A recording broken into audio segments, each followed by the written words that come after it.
बिस्मिल्लाहिर्रहमानिर्रहीम, अस्सलाम वालेकुम। लाखों करोड़ों दुरूदो सलाम नबी रहमत सल्लल्लाहु अलैहि वसल्लम पर और आपकी आल पर।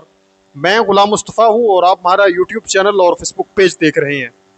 3 अगस्त है, सोमवार का दिन है। नाज़रीन मोहतरम, ईरान की जानब से आबनाए होर्मस में तबाहकुन अटैक किया गया है। अमरीकी बहरिया को निशाना बनाया गया है और फर्स्ट टाइम ऐसा हो रहा है कि जो अमरीका का USS Ibrahim Lincoln aircraft carrier group है वो ईरानी मिसाइलों की जद में आ चुका है। बड़ी आम तरीन ये खबर है। और इसके साथ साथ हम बात करने जा रहे हैं कि पाकिस्तान के अंदर अल जजीरा पर पाबंदी आयद कर दी गई है। मामला क्या ये पेश आया, सबसे पहले इस पर हम बात करेंगे। और इसके साथ साथ हम बात करेंगे कि पाकिस्तान के ऊपर खसूसी एतमाद किया गया ईरान की जानब से। आप कह लें कि पाकिस्तानियों के सर इस हवाले से फ़ख्र से बुलंद हो चुके हैं कि ईरान की जानब से पाकिस्तान को एक बड़ा तोहफा दिया गया है इस जंगी सूरत हाल के अंदर। इस पर भी मैं बात करूंगा। उम्मीद है कि वीडियो आप लोग मुकम्मल समात फरमाएंगे और कमेंट सेक्शन में अपनी जो कीमती राय है उसका इजहार भी ज़रूर करेंगे। पाकिस्तान जिंदाबाद का नारा कमेंट सेक्शन के अंदर ज़रूर लिखें। जनाबे वाला, इस वक्त एक अहम तरीन जो खबर सामने आई है, एक अहम तरीन डेवलपमेंट हुई है कि जो अल जजीरा है पाकिस्तान में, उसकी वेबसाइट और नशरियात पर गैर एलानिया पाबंदी जो है वो आयद कर दी गई है। अब मामला क्या पेश आया है, क्यों ये पाबंदी आयद की गई है? वजारत इतलात का जो रद्दअमल सामने आया पाकिस्तान के अंदर कि पाकिस्तान की वजारत इतलात और नशरियात ने अल जजीरा की रिपोर्टिंग को जर्द सहाफ़त करार देते हुए इल्ज़ाम लगाया है कि नशरियाती अदारे ने मखसूस अफराद के पहले से तयशुदा बयानात के ज़रिए इंतखाबी अमल की साख को नुकसान पहुँचाने की कोशिश की है। देखें, इस पर मैं कोई अपनी राय नहीं ठोस रहा। मैं सिर्फ और सिर्फ जो इस पर पाबंदी आयद की गई है, मैं क्यों पाबंदी आयद की गई है, सिर्फ वो चीज़ आप लोगों के साथ शेयर करूँगा। आगे जो इस पर रद्द अमल है वो आपने मुझे कमेंट सेक्शन के अंदर ज़रूर देना है। मैं आगे फिर चला जाऊँगा, दूसरी चीज़ों की तरफ हम बढ़ेंगे।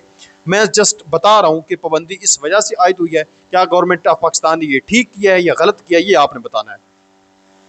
गैर मुल्की मीडिया के लिए नई एडवाइजरी जो है वो भी जारी हो चुकी है।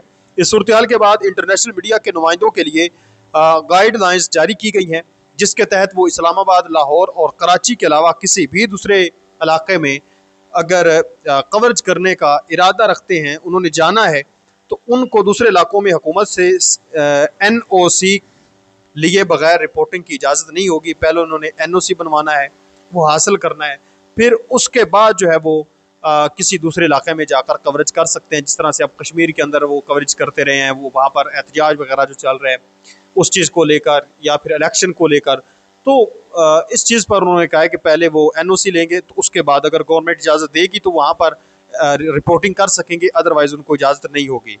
अल जजीरा की रिपोर्ट में चंद मखसूस पोलिंग स्टेशन से एक तरफा कवरेज, वोटिंग के बाइकाट और रावला कोर्ट में मुबैना हलाकतों के दावे शामिल किए गए थे, जिसे हुकूमत ने बैरूनी अनासर का एजेंडा करार दे दिया। लोग तो मारे गए हैं, अगरचे बैरूनी एजेंडा आप कहें या अंदरूनी एजेंडा कहें। बहरहाल, फिलहाल मुल्क के मुतअद्दिद हिस्सों में सार्फिन को अल जजीरा की वेबसाइट तक रसाई में दुश्वारी का सामना करना पड़ रहा है।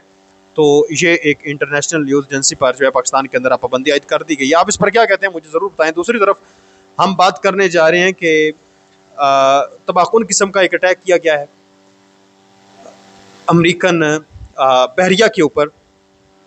मामला ये पेश आया कि आबना होर्मज़ के अंदर इतलात के मुताबिक IRGC का दावा है, पासदारान इनकलाब का दावा है कि उन्होंने एक नए जदीद दिफाई निज़ाम का इस्तेमाल करते हुए आबना होर्मज़ के ऊपर एक अमरीकी MQ-9 रैपिड ड्रोन को तबाह कर दिया। इससे पहले भी मुतअद्दिद ईरान जो है इस जंग में अमरीका के MQ-9 रैपिड ड्रोन जो है वो तबाह कर चुका है और इस एक ड्रोन की कीमत जो है वो $मिलियन में है।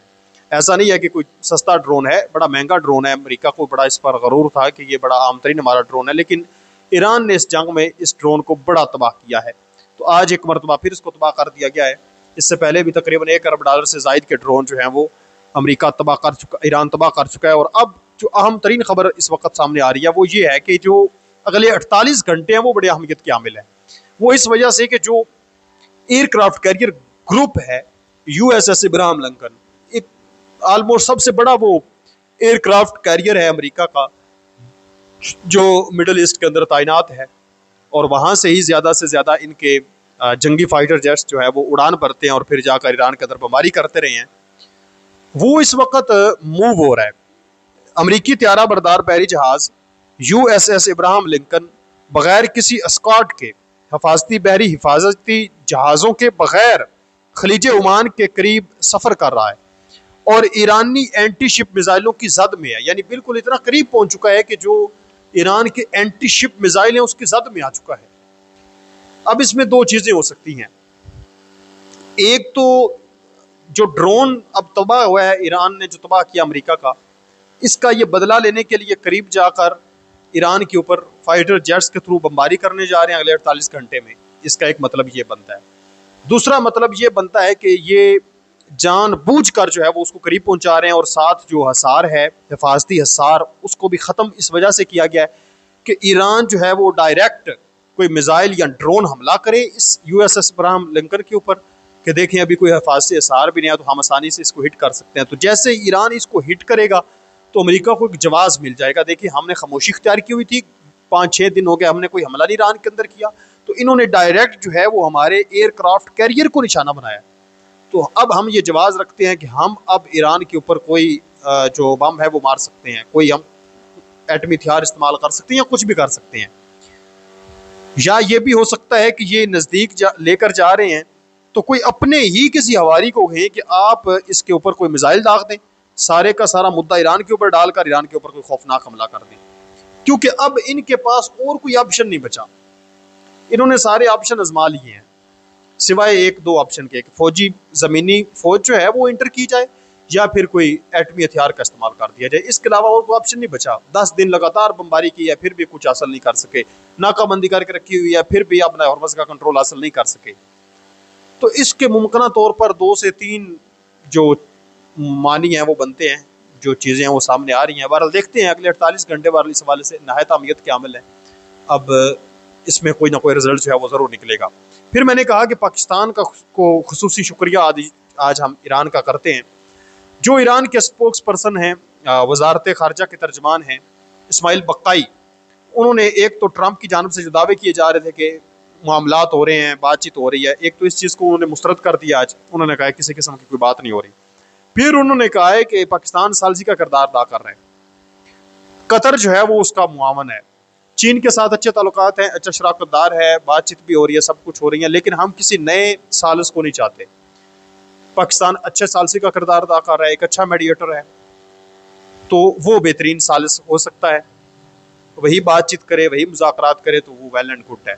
किसी नए सालिस की ज़रूरत नहीं है, ना ही किसी नए सालिस के ऊपर ईरान जो है एतमाद करता है। अब ये छोटी बात नहीं है, अगरचे आपके ज़हन में पाकिस्तान का जैसा भी इमेज है, जो कुछ भी आप समझते हैं, लेकिन ईरान के अंदर इस वक्त जंगी माहौल है। उनकी आला क़यादत जो है वो शहीद हो चुकी है। मज़ीद उनके लोग किसी भी मुल्क जब जाते हैं तो उनको एक प्रोटोकॉल, सेफ्टी, ये सारी चीज़ें देखनी पड़ती हैं।